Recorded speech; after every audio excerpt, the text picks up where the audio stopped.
ଖୋଲେ ଟେକୁନୁ ହଁ ଆଗେ ରହିବା ପକେଇ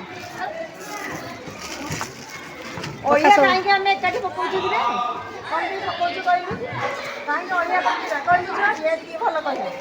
ଅଳିଆ କାହିଁକି ପକେଇବା କାହିଁକି ଆମର ଯେଉଁ ପରିଷ୍କାର ରହିବ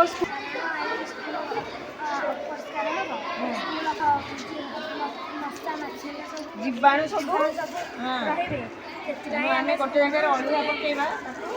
ବାହାରେ ନେଇକି ତାକୁ ପୋତିଦେବା ଭଲ କରିକି ହେଲା ତାହେଲେ ପକେଇଲେ କ'ଣ ହେବ ଜୀବାଣୁ ଚାରିଆଡ଼େ ସଂକ୍ରମିତ ହେବେନି ତେଣୁ ଆମେ ଏକାଠି ଅଳିଆ ପକେଇବା ଜାଗାରେ ସେଇଠି ଟିକେ କହିଦେବୁ ଆମର ଯେତିକି ବିଦ୍ୟାଳୟରୁ ଅଳିଆ ଆବର୍ଜନା ସବୁ ବାହାରୁଛି ତା ଭିତରୁ କେତେ ଗୁଡ଼ିଏ ଅଛି ଆମର ଦୁଇ ପ୍ରକାର ଅଳିଆ ଆବର୍ଜନା ଅଛି ଗୋଟେ ହେଉଛି